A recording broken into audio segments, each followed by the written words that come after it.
ایک بادشاہ شکار پہ گیا اور شکار کھیلتے کھیلتے وہ دوسرے ملک کے بارڈر پہ جا پہنچا۔ وہاں پہ اس کی ملاقات دوسرے ملک کے بادشاہ سے ہوئی۔ دونوں کے درمیان خاصی لمبی دیر تک گفتگو ہونے کے بعد دونوں نے ایک دوسرے کو اپنے اپنے ملک آنے کی دورہ کرنے کی دعوت دی۔ تو دونوں نے کہا کہ ہم ضرور ایک دوسرے کے ملک میں آئیں گے۔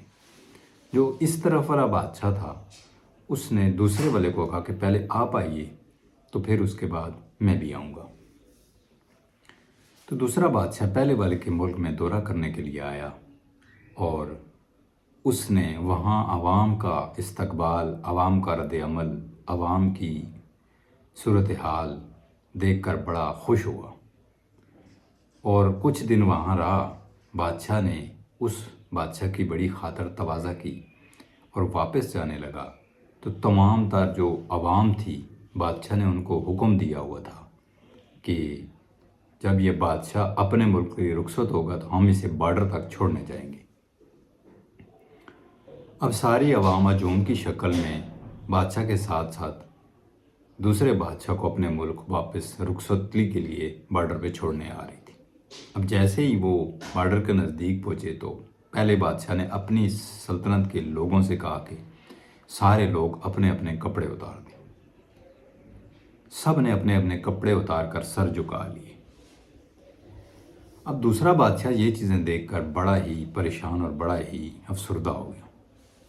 خیر بنا کچھ بولے وہ اپنے ملک واپس چلا گیا اور جاتے اسے کہا کہ آپ نے بھی 1-2 دنوں میں لازمی ہمارے ملک آنا ہے۔ خیر بادشاہ دوسرے تیسرے دن اس کے ملک مہمان نوازی کے لیے مہمان بن کے چلا گیا۔ وہاں گیا تو اس نے دیکھا کہ ہر شخص اپنے اپنے کام میں، اپنے اپنی محنت میں بدستور لگا ہوا ہے۔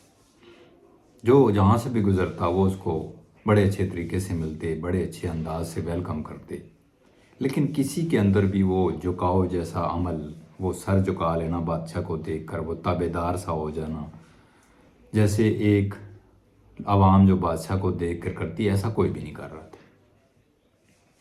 اب وہ کچھ دن وہاں رہا، سب نے اس کی بڑی عزت کی، بڑی خدمت ہوئی اس کی۔ اب وہ واپس جانے لگا تو وہ بادشاہ اس کو بارڈر پہ چھوڑنے آیا اکیلے ہی، اور وہ دیکھ کے بڑا پریشان ہوا کہ میں نے اس بادشاہ کو جب بارڈر پہ چھوڑا تو میرے ساتھ کہ میری پوری عوام تھی جو میری تابعدار تھی، لیکن اس کے ساتھ تو کوئی آیا ہی نہیں ہے۔ اب وہ جب بادشاہ دوسرے بادشاہ جس کے گھر مہمان بن کے گیا ہوا تھا اس کو رخصت کرنے بارڈر پہ پہنچا تو اس نے دیکھا کہ وہاں پہ ایک کسان کھیتوں میں ہل چلا رہے ہیں، بزرگ ہے، ضعیف ہے۔ اس بادشاہ نے اس اپنے سلطنت کے اس نمائندے کسان کو آواز دی اور کہا کہ ادھر آ جاؤ۔ آیا تو اس نے کہا کہ اپنے کپڑے اتار کے اس بادشاہ سلامت کو سلام کرو۔ اب اس کسان نے دوڑ کے گیا، درخت کے ساتھ نیزہ رکھا ہوا تھا اور نیزہ اٹھایا اور اس بادشاہ کی طرف سیدھا کر لیا۔ جب یہ عمل کیا تو وہ بادشاہ جو اس بزرگ کا مالک تھا، بادشاہ تھا، وہ ہنسنے لگا اور پہلے والا بادشاہ بڑا پریشان ہو گیا کہ بھئی یہ کس طرح کی اس کی عوام ہے، میری عوام نے میرے کہنے پہ اس کے استقبال میں کپڑے تک اتار دیے۔ تو اس نے کپڑے اتارنے کا ایک بزرگ بابا کو کہا جو کہ کسان ہے، انتہائی غریب، اور اس نے نیزہ سیدھا کر لیا۔ اس نے کہا بادشاہ تیری بادشاہ جو ہے نا وہ کسی کام کی نہیں ہے، تم تو صرف نام کے بادشاہ ہو، باقی سنتا تو تمہارا ایک غریب مزدور کسان بھی نہیں ہے۔ تو اس نے کہا کہ آؤ اس کسان سے پوچھتے ہیں کہ اس نے ایسی جرت کیوں کی ہے۔ تو دونوں بادشاہ اس کسان سے پوچھنے لگے۔ اس نے کہا کہ آپ نے یہ نیزہ میری طرف سیدھا کیا، میری جان لینے کے ارادہ کر لیا، کیوں؟ تو کسان نے کہا کہ آپ ہمارے بادشاہ ہو، آپ ہمارے مالک ہو، یہ بادشاہت، یہ مالکیت ہم نے آپ کو دی ہے تو آپ کو ملی ہے۔ ہم عوام نے، ہم رعایا نے مل کر انتخاب کر کے آپ کو بادشاہ بنایا ہے۔ یہ بادشاہت، یہ حکمرانی ہم نے آپ کو اس لیے دی ہے کہ آپ ہماری عزتوں کے، ہماری ہر ایک چیز کے محافظ بنو۔ جب تم ہی ہمیں اپنی عزت اتارنے پہ کھاؤ گے تو ہم اپنی عزت بچانے کی خاطر تمہاری بھی جان لے لیں گے۔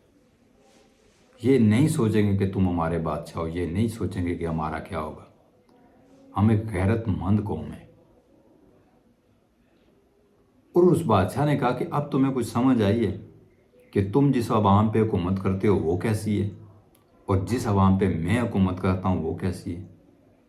جس عوام پہ تم حکومت کر رہے ہو وہ بغیرت ہے۔ تمہارے ڈر، تمہارے خوف سے وہ اپنی عزت بھی اٹھا بیٹھتے ہیں، تمہارے کہنے پہ وہ اپنے کپڑے بھی اتار دیتے ہیں۔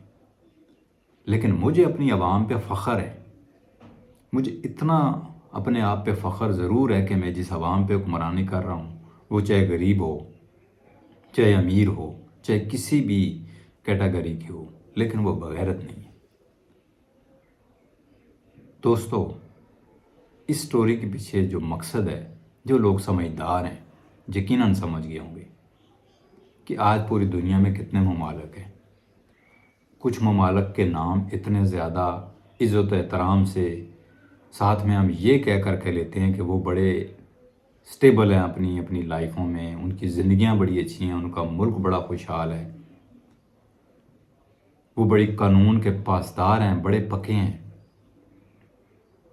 کیونکہ ان کے ملک کے اوپر سربراہ ٹھیک ہے۔ ہم اس لیے کسی کیٹیگری میں نہیں آ رہے، ہمارے ملک کے حالات اس لیے نہیں بدل رہے کہ ہمارے حکمران خراب ہیں۔ تو دوستو، میں نے یہ سٹوری جب پڑھی تو میں جو اس بات کا نچوڑ نکال پایا ہوں وہ یہی ہے کہ خراب حکمران نہیں ہے صرف، بلکہ کچھ قومیں بھی بغیرت ہوتی ہیں۔ جب وہ اپنے حکمرانوں کے کہنے پر اپنے کپڑے بھی اتار دے نا، اس ڈر سے کہ ہماری یہ بادشاہ ہماری جان نہ لے لے، ہمیں رسوا نہ کر دے، ہمارا کھانا پینا نہ بند کر دے، تو ان کے اوپر حکمران بھی اسی طرح کی نیت، اسی طرح کی سوچ رکھنے والے ہوتے ہیں، اسی طرح کے بغیرت ہوتے ہیں۔ اور جو قومیں غیرت مند ہوتی ہیں کہ ایک بوڑھا بابا اگر اپنی قمیض اتار بھی دیتا اس بادشاہ کے کہنے پہ تو کیا فرق پڑنا تھا، لیکن اس نے ایسا نہیں کیا کیونکہ اس کے اندر غیرت تھی۔ وہ بادشاہ کی جان لینے پہ ہی سیدھا ہو گیا، تو اس کے اوپر حکمران بھی غیرت مند تھا۔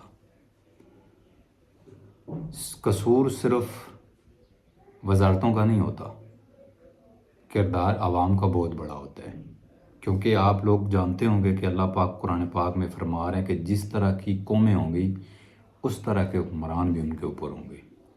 غلطیاں زیادہ ہم میں ہیں، کیوں کہ ہم چاہتے یہ ایسی حکومت ہیں، ایسی گورنمنٹ ہے کہ جو ہمیں کسی بات سے نہ روکے، کوئی ہمارے اوپر سختی نہ ہو، ہم کھلے سانڈ کی طرح جس طرف مرضی چلنا چاہیں چل جائے، کہیں بھی ہمیں روک ٹوک نہ ہو۔ یورپ کے کسی ممالک میں آپ کسی بڑے عہدہ پہ بھی ہیں نا، کسی جرنیل کی سیٹ پہ ہیں، تب بھی آپ غیر قانونی کوئی کام نہیں کر سکتے۔ کیوں کہ وہاں کا جتنا بھی سسٹم ہے، جتنا بھی قانون دان ہے، قانون زدہ ہیں، وہ سارا عوام نے بنایا ہوا ہے۔ وہ خود بھی اس پہ پورا اترتے ہیں اور دوسروں کو بھی پورا اترنے پہ مجبور کرتے ہیں۔ ہم خود بھی ہزاریں راستے ڈھونڈ لیتے ہیں قانون کے کسی شکنجے سے بچنے کے لیے، تو پھر ہمارے اوپر حکمران بھی ایسے ہی ہوں گے جو ہمیں اس طرح سے ملے گی۔ ہم خود ٹھیک ہوں گے تو ہمارے اوپر سربراہ بھی ٹھیک ہوگا، ہم خود غلط ہوں گے تو سربراہ بھی یقیناً اسی طرح کا ملے گا۔